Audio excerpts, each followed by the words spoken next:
Once, there was a wicked sprite that enjoyed playing tricks on others. He was one of the most mischievous sprites that ever lived. One day, he was in a really good mood. Do you know what wicked sprites do when they're in a good mood? They craft something terrible and interesting. This sprite thought it would be a good idea to make a mirror. It was no ordinary mirror. It had some strange powers. Anything that was beautiful, pure and good looked ugly, terrifying and evil in the mirror. Those things that were already good for nothing and a sore to the eye looked even uglier and even more horrific. The sprite was delighted to find that the mirror grinned whenever someone had a good thought. He showed his precise mirror to all the little sprites in his school, and there were hoots and screeches of delight. They were glad to have the mirror and flew around holding it all the time. They looked at the people through it, and eventually there wasn't a single person who didn't look ugly or distorted. In their excitement, they flew higher and higher until they were close to the stars. Suddenly, the mirror grinned and shook so much that the sprites couldn't hold it any longer. It went crashing through the skies and shattered into a million pieces, some as big as a person and others as tiny as a grain of sand. It was only after it broke that the mirror worked even more evil than ever before. Anybody who got a grain of the shattered mirror in their eye saw the world as a bleak and ugly place. Some people got a splinter in their heart. Then the mirror sucked all the love out of the heart and turned it into a lump of snow, cold and cruel. Some of the broken pieces were as large as window panes. Some shards went into people's spectacles, and even when they looked at their friends through them, all they saw were horrible, distorted creatures. The shattered glass dust floated around in the air. The evil sprite was delighted because the mirror was working better than he'd ever hoped it would. This mirror is my greatest invention ever. The greatest indeed. Let's check how it works. Everything should look disgusting in this mirror.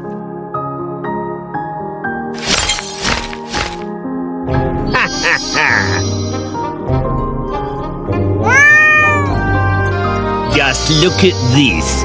It's so ugly.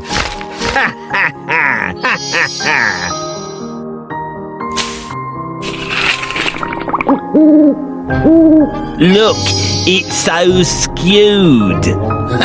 Our teacher's a genius. Excellent. This mirror works very well. And now, my little trolls, show this mirror to the whole world. Let's spread discord and confusion among the people. We will get all humans to look into the mirror. Look at these ugly reflections. Let's find all of them.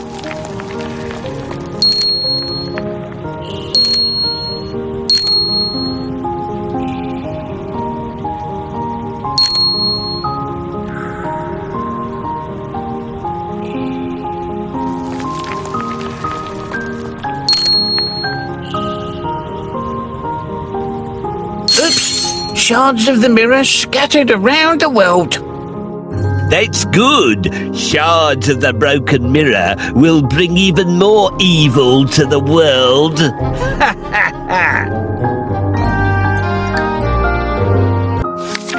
In a large town, there lived a boy and a girl, Kay and Gerda. They lived next door to each other, but anybody who saw them playing together would have thought they were brother and sister. The town was so crammed with houses that the people had no place for gardens. They were content with a couple of flower pots. But the children had something just about as good as a garden. At the place where the roofs of the two houses met, they had large wooden boxes with vegetables and lovely rose bushes. Sometimes they took their stools and sat among the bushes and pretended that they were in their own big garden. But when the winter came, the children could no longer sit outside. They had to be content with playing inside the house. One day, Gerda and Kay were sitting by the window in Kay's house.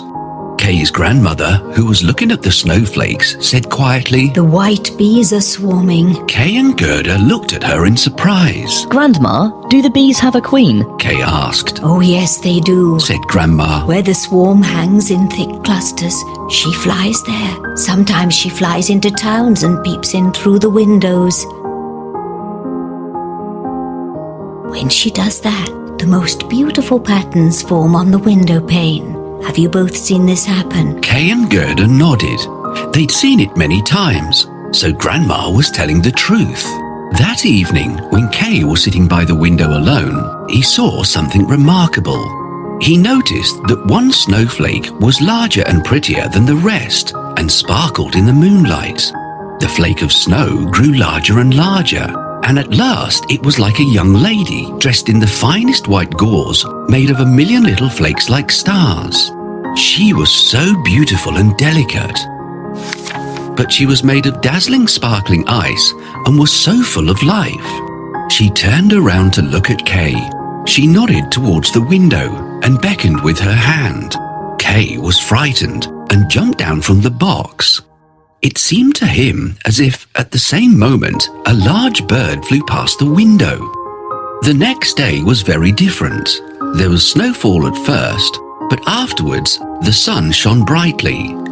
Kay and Gerda cheered up because green leaves were sprouting on the trees, the birds were singing, and the windows were thrown wide open.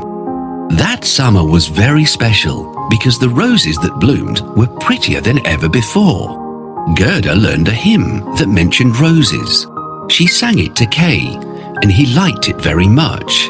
They immediately sang it together. The rose in the valley is blooming so sweet, and angels descend there the children to greet. They felt so good after singing it that they went around kissing the roses. They enjoyed that summer thoroughly, and their memories were full of fresh rose bushes, warm sunshine, and laughter. Kay, we haven't taken care of the flowers for quite some time now. Yes, we have to clean it up. Can you help us with the cleaning?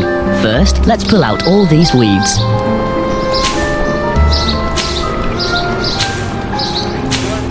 Good job!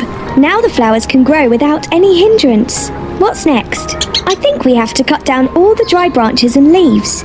We need hedge clippers for this job. If the branches grow longer than they are now, they will look untidy. We should trim them down.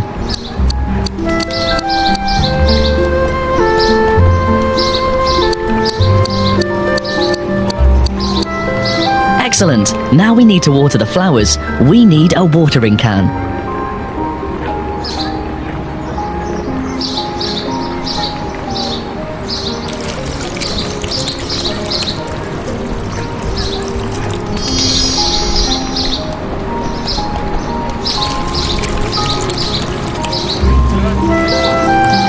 What is this book you have in your hands, Gerda? This is an encyclopedia of animals. We need to place each animal close to its own silhouette on the map. Help us. That's right. This, exactly. This, of course. This is a horse. It can carry goods and people. There are so many amazing animals that live in the world. I'm so glad my teacher gave me this book. By the way, we had singing class today at school. I learnt a lovely song. Wow, that's great. Go ahead and sing it. Okay. The rose in the valley is blooming so sweet, and angels descend there the children to greet. Now that's such a beautiful song. Kay and Gerda sat outside talking as the clock tower struck 5. And almost at the same moment, Kay felt something fall in his eye. He rubbed his eyes and splashed water on it, but whatever it was wouldn't come out. It was one of the splinters from the magic mirror. Another piece struck his heart, and even though it didn't hurt him, it slowly changed his heart into a lump of ice. Poor Kay had changed. He looked at the roses and made a face. How ugly those roses are. They are crooked and dull, said Kay. Gerda was surprised. Kay had never spoken like that before. She brought out her book of animals and they looked at it as they had done many times. But Kay closed the book shut and said, I don't want to look at these ugly, horrid animals. Kay was so grumpy and unkind that Gerda left sadly. When she came to listen to Grandma's stories, she was surprised to see Kay smirking. He stood behind Grandma and imitated the way she told stories. He's never done anything like this before, Thought Gerda. What's happened to Kay? Kay imitated others too, and it wasn't pleasant at all to watch him. Time passed by quickly, and before long it was winter again. All the little boys and girls in the town went to play in the snow. Kay hardly ever played with Gerda now. One day he took his sled and went to play with the other boys. The boldest boys often tied their sleds onto a carriage or cart and took a great ride. Kay was feeling very bold that day. When he found a pure white sled passing by, he decided that he would tie his sled onto it. Inside the carriage was a woman wrapped in white fur, and she wore a matching white fur cap. The sled rushed through the snowy slopes, and Kay found it very enjoyable at first. But when it picked up speed and crossed the town, Kay was very frightened. Finally, the sled stopped. The lady stepped out and called over to Kay. Come here and sit with me. You look cold. I'll wrap you in my bearskin. She wrapped Kay and kissed him on the forehead. The kiss was colder than ice, and it went all the way to his frozen heart. As the sled took off again, the Snow Queen kissed him once more. Kay forgot his grandma, parents, and Gerda. He cuddled up near the Snow Queen's feet and slept. I'll show you the games we like to play. Sledding is my favourite game. Help me.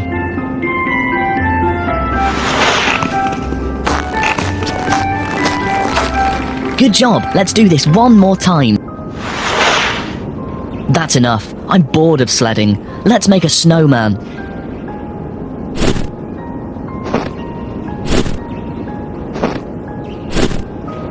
Our snowman looks nice, but we need to dress him up a little.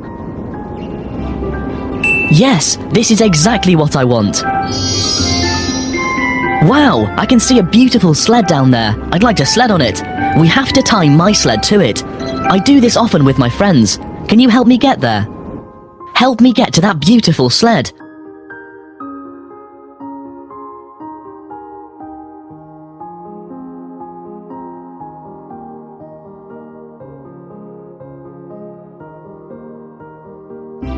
There is no way here.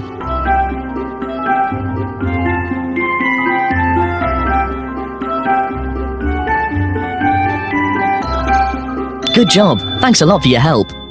Let's go and don't stop.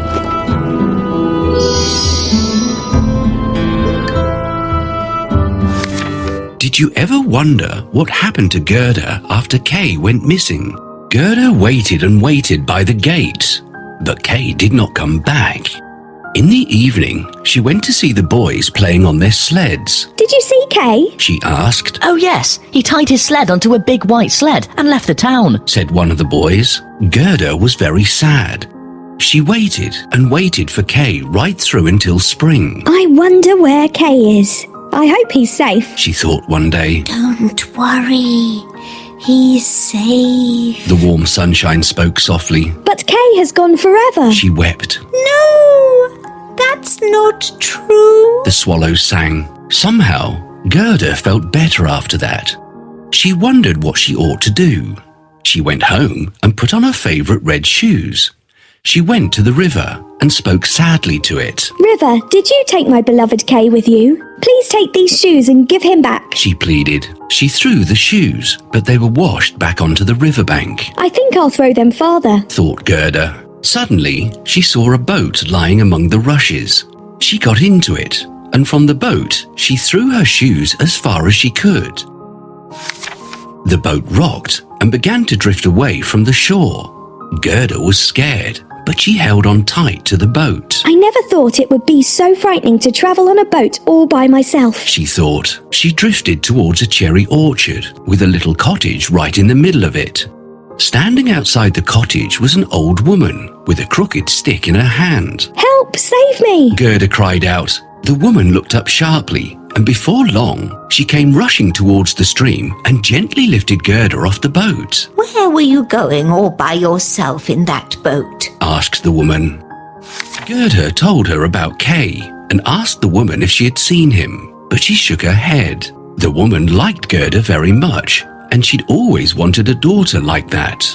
She knew a bit of witchcraft, though she was a nice and harmless woman. All she wanted was to have Gerda live with her. I'm sure the rose bushes in my garden will remind this little girl of her home and her friends, thought the woman. I'll use a bit of magic to hide them. She waved her crooked stick over the rose bushes and they sunk into the ground.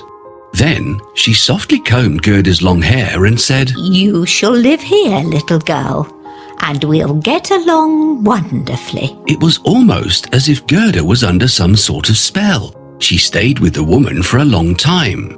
They lived very happily, but one day she noticed a rose in the woman's bonnet. The woman had forgotten to hide it. She went into the flower garden and searched everywhere for another rose, but she couldn't find one anywhere. Slowly, Gerda sat down on the ground. Oh, not a single rose can I see here. Gerda cried out. The hot tears from her eyes splashed on the earth, and immediately all the rose bushes pushed their way out of the ground. The moment she set eyes on the roses, all her memories of Kay came rushing back. The girl looked everywhere, but the woman was nowhere around. Without waiting for a moment, Gerda pushed open the rusty gate and ran out as fast as she could, even though nobody was chasing her. Oh, Kay, how did I forget you? Said Gerda. I must look after you. Spring and summer have passed and it's autumn already. Back in the cherry orchard, it had been spring forever, but outside, the leaves had turned yellow and autumn was fast approaching.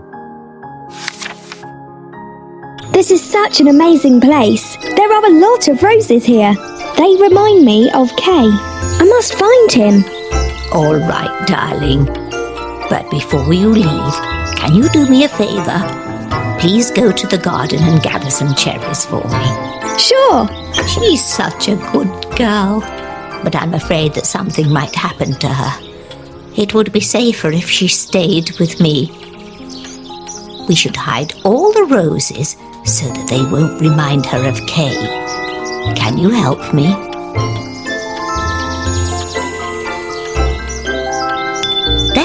Yes.